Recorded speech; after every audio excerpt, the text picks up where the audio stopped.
네, 안녕하세요. 반갑습니다. 11월 2일 오후 경기 분석 방송 시작해 보도록 하겠습니다. 자, 일단 오늘도 저희 방송 찾으신 모든 형님들 다들 감사 인사 먼저 드릴 수 있도록 하겠습니다. 어서들 오시고요. 자, 유튜브로 보시는 분들은 시작하기 전에 구독 한번, 좋아요 한 번씩만 눌러주시면 감사드릴 수 있도록 하겠습니다. 오늘 오후 총 5가지 경기 분석 멘트 준비해 왔고요. KBL 3가지 경기, KO, VO 2가지 경기, 5가지 경기 멘트 들어갈 수 있도록 할 거고, 일단은 뭐 자기 분석과 저희 분석을 한번 맞춰보시면은 좋을 것 같고요. 그리고 이제 유튜브로 보시는 분들도 멤버십이 오픈이 되어 있습니다. 그래서 전체 경기 분석표라든지 주목할 만한 탑4에 대한 경기들 체크해보고 싶다라고 하시는 분들은 많은 관심, 또 참여까지 해주시면 좋을 것 같고요. 뭐 최근 흐름은 커뮤니티에 나와 있기 때문에 참고들 해주시면 좋을 것 같습니다. 자, 그렇다면 5가지 경기 빠르게 한번 들어가 볼 수 있도록 하겠습니다. 자, 그렇다면 KT와 가스 먼저 살펴볼 수 있도록 할게요. 자, 이 매치업은 이제 KT에 대한 선호도가 높을 것으로 예상이 되는 경기인데, 이번 시즌 KT는 홈에서 총 6번의 경기를 가져가면서 5승을 따내고 있거든요. 승률로 환산을 한다면은 83.3%, 홈에서는 거의 지지 않고 있습니다. 그래서 KT의 지금 강점이 뭐냐면은 강한 대인방어 능력, 대인방어 능력에서 강점이 있고요. 그 다음에 이제 뭐 높이에서도 또 강점이 있다 보니까 뭐 세컨 찬스에 대한 억제라든지 제공권 확보적인 측면, 뭐 사이즈에서의 이점, 이런 부분들이 굉장히 많고, 그 다음에 이제 김선영이 있죠. 트랜지션 상황에서의 또 많은 득점, 이런 부분들이 좀 강점으로 지금 평가가 되고 있어요. 근데 최근에 이 KT의 경기력은 사실 되게 올라가고 있는 추세이다, 우상향 곡선을 그리고 있다 라는 말씀을 드리고 싶거든요. 사실 이번 시즌 KT가 수비는 정말 좋았지만 공격에서 조금 아쉬운 모습을 이번 시즌 내내 보여줬다라고 한다면은 최근 5경기에서는 지금 2점 야투율이 57.84%까지, 3점 야투율이 30.53%까지 올라가는 모습을 보여주고 있다. 특히나 최근에 아이제 힉스라든지 하용기가 되게 흐름이 괜찮거든요. 야투도 잘 터져주고 있고, 어쨌든 뭐 수비에서의 밸런스가 유지가 되면서 공격에서도 훨씬 더 나은 야투율을 가져가고 있다 보니까 경기력이 괜찮습니다.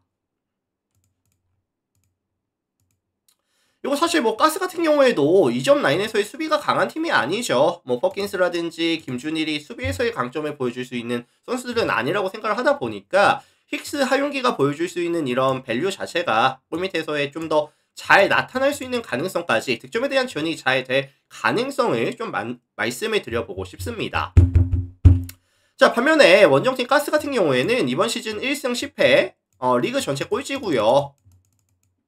뭐 가장 큰 문제는 공격과 수비에서의 밸런스가 맞지 않고 있다. 평균 득점이 71.82득점, 실점이 81실점씩을 가져가면서 득점 리그 전체 꼴찌, 실점 리그 전체 꼴찌, 득실 마진 당연히 리그 전체 꼴찌, 마이너스 9.18.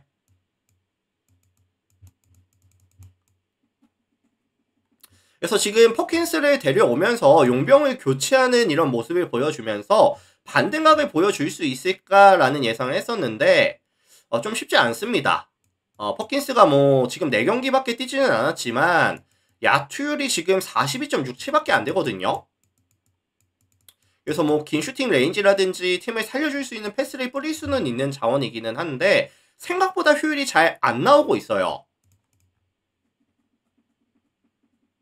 그리고 지금 이 가스가 또 수비에서의 강점이 앞선에서 되게 타이트한 수비 가져가면서 상대 실책을 유도하면서 이제 트랜지션 상황에서의 득점을 만들어줘야 되는 이런 이슈도 있는데, KT가 생각보다 핸들링이 괜찮습니다. 이번 시즌 KT 같은 경우에는 포지션당 턴오버 비율이 11.7%밖에 안 되거든요. 리그 전체에서 가장 안정감 있는 핸들링이 가능한 상황이고, 가스가 이제 실책을 유도하지 못했을 때 오픈 찬스를 꽤나 많이 주고 있다 보니까 KT 쪽이 아무래도 이제 뭐 상성이라든지 최근 흐름에 대해서 조금 유리한 경기를 가져갈 가능성이 높아 보인다. 자, 그래서 요거는 종합해 보면은 KT 승이라든지 뭐 일방적인 경기라든지 저득점에 대한 가능성까지 같이 언급을 드려보도록 하겠습니다.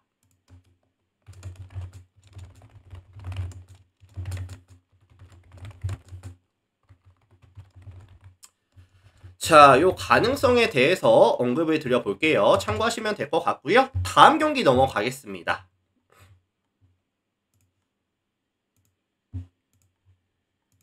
자, 정관장이랑 손호 경기 볼게요. 정관장, 손호. 자, 지금 양 팀의 순위 차이가 꽤나 많이 납니다. 리그 전체 1위를 달성하고 있는 정관장이랑 리그 전체 이제 9위죠? 9위 손호의 맞대결인데, 지금 정관장 같은 경우에는 이번 시즌 가장 큰 강점이 뭐죠? 이 수비에서의 집중력이라든지 밸류가 괜찮거든요.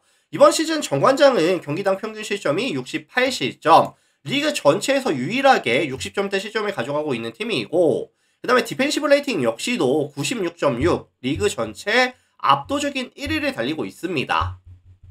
그래서 높은 에너지 레벨을 기반으로 가져가면서 타이트하게 붙어주면서 상대 실책 유도라든지 골밑으로 들어가는 공을 최대한 잘 억제해주고 있거든요. 그래서 사실 지금 정관장이랑 붙는 팀들 대부분이 2점 라인에서의 야투를 잘 가져가지 못하고 있는 상황이고, 외곽에서의 슈팅이 좀 강요되는 듯한 모습을 많이 보여주고 있습니다. 자, 원정팀 손호 같은 경우에는 사실 온볼 상황에서의 이뤄지는 이런 공격들이 굉장히 많은 팀인데, 이번 시즌 외곽에서 시도를 꽤나 많이 하거든요. 하지만 성공률 자체는 많이 떨어지는 모습을 보여주고 있는 상황이고, 이거 이제 백투백이잖아요. 백투백 원정 경기다 보니까 체력적인 이슈가 있을 거거든요. 근데 하필이면 정관장이랑 팀 자체가 굉장히 타이트하게 가져가면서 상대의 체력을 뺏어주는 이런 수비도 굉장히 좋다 보니까 손호가 체력적인 이슈가 더욱더 가중이 될 수밖에 없는 상황이 만들어질 가능성이 높다라는 생각이 들기는 합니다. 그래서 이 손호 같은 경우에는 아마 3쿼터 이후부터는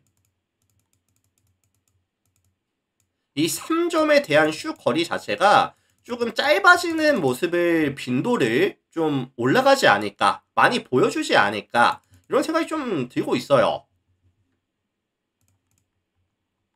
자, 그래서 이거 종합해 보면은 정관장이 가져가는 홈에서의 이점이라든지 체력적 우위라든지, 그 다음에 정관장이 수비뿐만이 아니라 공격도 잘 되고 있습니다, 최근에. 이런 부분들. 그 다음에 이제 손호 같은 경우에는 결국에 백투백 원정이라든지 체력적인 이슈들, 이런 부분을 감안해 봤을 때 관장이가 좀 일방적으로 가져가는 경기가 되지 않을까. 손호에 대한 득점 기대값 자체가 굉장히 낮아질 수 있는 경기가 되지 않을까라는 생각이 들거든요. 그래서 이거 종합해 보면은 관장이 승이라든지 아니면 일방적인 경기 가능성, 아니면 저득점에 대한 경기 가능성까지 같이 언급을 드려보도록 하겠습니다.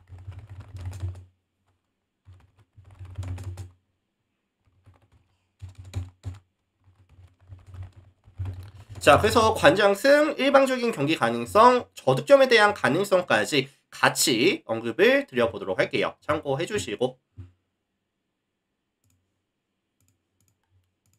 자, 다음 경기 보겠습니다. SK와 LG 경기 살펴보도록 할게요. SK, LG. 자, 어제 LG가 이제 손호한테 경기를 지고 왔습니다. 이제 마레이가 좀 빠르게 파울 트러블에 걸렸고요. 12분 50초 뛰면서 이제 좀 빠르게 마레이가 이제 출전을 많이 못했었고, 반대로 말씀을 드리면은 마레이가 빠르게 지금 파울 트러블에 걸리면서 출전이 많이 안 됐지만 어제 휴식 시간이 조금 많이 부여가 되면서 오늘 SK전에서는 조금 더 나은 모습을 보여줄 수 있다라는 생각이 들거든요. 자, 지금 LG 같은 경우에는 최근에 굉장히 타이트한 일정을 가져가고 있어요. 최근 4일 중에 이제 3일이 경기 일정이 있는 상황이고, 어제 경기에 이어서 백투백 원정, 그 다음에 동아시아 슈퍼리그, 이런 부분들 좀 체력적인 이슈가 있기는 합니다. 그래도 어제 이 LG가 이 주전 전부를 20분 아래쪽으로 출전 시간을 억제해 줬거든요. 그래서 어제 출전 시간에 워낙에 다들 관리를 받았다 보니까 경기를 지기는 했지만, 오늘 SK를 만나서는 경기를 잡을 수 있는 체력을 조금 회복했다라고 볼 수도 있을 것 같아요. 자, 반면에 지금 서울 SK 같은 경우에는 가장 큰 문제는 그겁니다. 이제 팀의 지분의 60% 이상을 가지고 있다고 보여지는 원이라든지 오세근이라든지 안영준이라든지 핵심 코드들이 전부 다 빠져있죠. 빠져있는 상황이고 결국에 멀로가 40분 가까이를 뛰어줘야 되는데 사실 SK가 이 가스를 잡을 수 있었던 가장 근본적인 동력이 뭐였죠? 이 멀로가 지금 40분 가까이 뛰어주면서 뭐 14득점 그 다음에 18개의 리바운드 그 다음에 이제 5개의 어시스트 기록하면서 뭐 공격이라든지 컨트롤 타워로서의 역할이라든지 제공권 확보에서의 역할이라든지 전체적인 밸런스를 맞춰줬었거든요. 자, 근데 오늘 과연 LG와의 매치업을 가져가면서 멀로가 40분 가까이를 뛰어주면서 마레이와 경쟁을 가져갔었을 때 이런 좋은 모습이 나와줄 수 있을지 저는 사실 의문이거든요.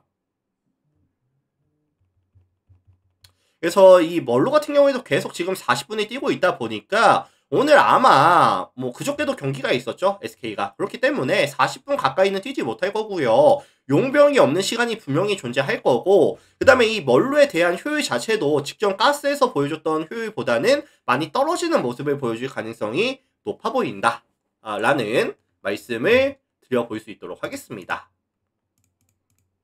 그래서 아무래도 이거는 사실 5번 체급 차이가 가장 큰 이슈가 될 것 같고요. 뭐 팀 전체적인 이런 밸런스에서도 LG가 우위를 가져가는 상황이고 이런 벤치 구간도 사실 땡겨 쓰는 자원들이 많다 보니까 LG가 더 유리할 수 있다라고 저는 생각을 하거든요. 그래서 저는 이거 SK가 원활한 세트 오펜스 자체가 좀 억제가 많이 될 것 같아요. 득점에 대한 기대값 자체가 좀 많이 떨어진다라는 생각이 들고 있는 상황이고 LG 승, 뭐 일방적인 경기 가능성, 그 다음에 저득점에 대한 경기 가능성까지 같이 언급을 드려보도록 하겠습니다.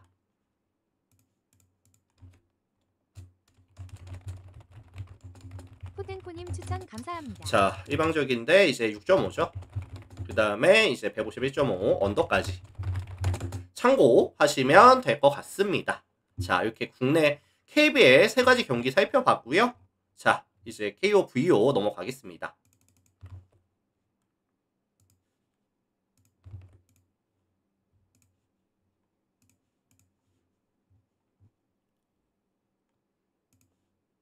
자, 배구 넘어갈게요. 형캐랑 옥저 경기 먼저 살펴보도록 하겠습니다. 자, 이 매치업은 이제 현대캐피탈에 대한 선호도가 굉장히 높을 것이다 라고 보고 있어요. 선호도가 굉장히 높을 것 같은데 뭐 아무래도 순수 체급 차이는 있다고 봅니다. 현캐 전체 스쿼드 자체가 옥저보다는 더 좋다, 낫다라는 생각을 하긴 하거든요. 이 현캐 같은 경우에는 지금 뭐 시노지라든지 레오, 허수봉, 그 다음에 이제 바야르사까지 이제 윙에 대한 뎁스 자체가 뎁스와 밸류 자체가 굉장히 높은 팀이죠. 굉장히 높은 팀인데 뭐 이런 삼각편대에 대한 화력이라든지 아니면은 또 서브에서의 강점이 너무 명확한 팀이다 보니까 화력과 서브를 기반으로 가져가면서 경기를 잡아내고 있는 모습, 3승 0패를 가져가는 모습을 보여주고 있는 상황이다. 다만 이 현캐 같은 경우에는 조금 불안 요소가 뭐죠? 불안 요소가 뭐냐면은 이 레오가 버티고 있는 아웃사이드 히터 자리에서 리시브가 흔들리는 경우가 되게 많아요. 실제로 이번 시즌 현캐 같은 경우에는 리시브 성공률이 31%를 기록하면서 리그 전체에서 가장 낮은 순위에 들어와 있는 상황이기도 하고요. 그리고 현캐가 이 리시브가 흔들리는 상황에다가 범실에 대한 부분도 조금 많기 때문에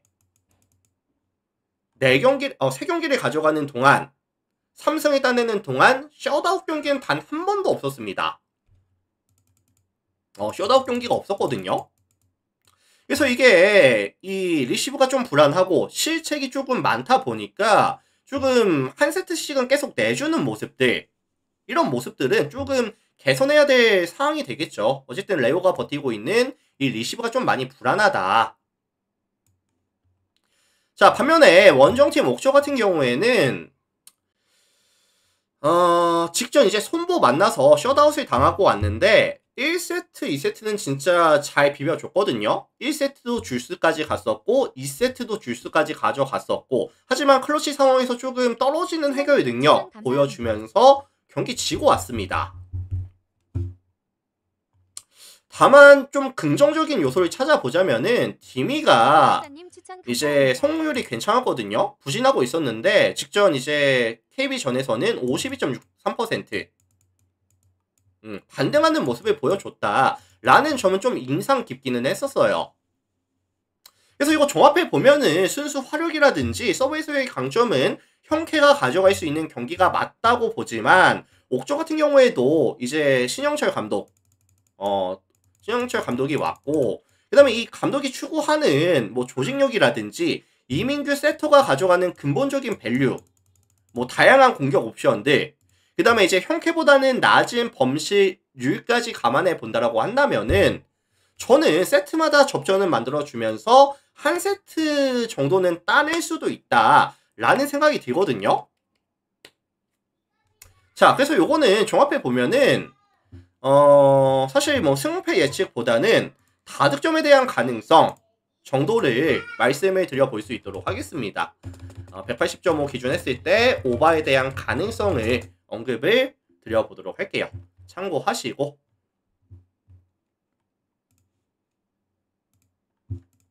자, 다음 경기 흥국이랑 페퍼 경기 넘어가 볼 수 있도록 하겠습니다. 자, 홈팀 흥국이 이제 3연패까지 개막전에서 이제 1승 따내고 지금 3연패까지 연패가 좀 길어지고 있거든요. 지금 이고은이 계속해서 결장 중에 있는 상황이고요. 뭐 공격 세팅이라든지 아니면 성공률 자체가 좀 떨어지는 모습을 이번 시즌 계속 보여주고 있는 상황이다. 다만 이런 와중에 긍정적인 요소라고 한다면은 뭐 레베카라든지 이 친구가 이제 성공률 40%를 기록하고 있는 상황이고 정윤주 같은 경우에도 지금 성공률이 37% 나쁘지 않거든요. 이 원투펀치가.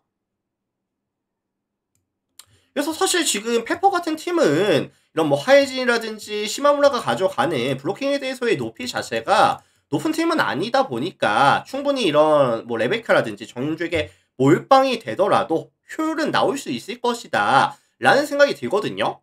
그리고 이제 홈에서 가져가는 이점도 있죠. 자, 반면에 원정팀 페퍼 같은 경우에는 일단 오늘 아마 조이가 복귀할 예정이라고 보여집니다. 오늘 아마 출전이 가능할 건데 다만 이제 출전 시간에 대한 관리라든지 그 다음에 아직까지는 보여준 게 없다 보니까 일단 경기력도 좀 체크가 필요해 보이거든요. 그래서 이 조이의 복귀 일정이 과연 득이 될지 마이너스가 될지는 좀 지켜봐야 될 것 같기는 해요.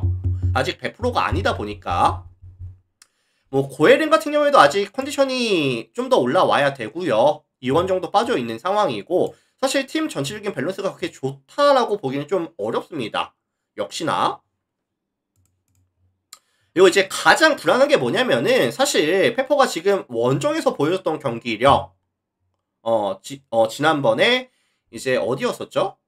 기업 원정 가서 보여줬었던 경기력 자체가 워낙에 좀 실망스러운 모습을 또 보여줬었다 보니까 홈 이점을 가져가는 흥국이 조금 더 유리하게 풀어갈 가능성에 대해서 언급을 드려볼 수 있도록 하겠습니다.